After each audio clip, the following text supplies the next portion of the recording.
انت قصة عنك انت كمان؟ عم تقلي الحديث لإلي. اوكي، شو قصة كيفك انت؟ كيفك عم بيقولوا صار عندك اولاد؟ انا والله كنت مفكرتك برات البلاد، قالت لي اياهم هي. كنت رايح اتجوز انا، يعني سافرت لحقت بلا ترى، يعني عم نضطر نذكرها شو بدنا نعمل، بس هي كانت سايقه كثير بعيده. اوكي. هي قالت لك هالكلمات ولحنتهم؟ هذا المخلوق.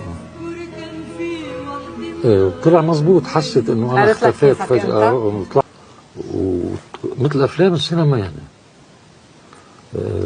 راكد بالزروبة هذا، لبت بحدا طلعت هي جاية على البناية.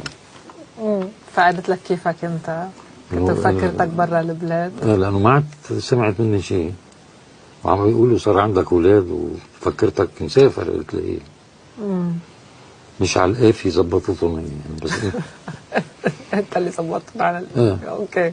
شوفي المنظر كيف صار.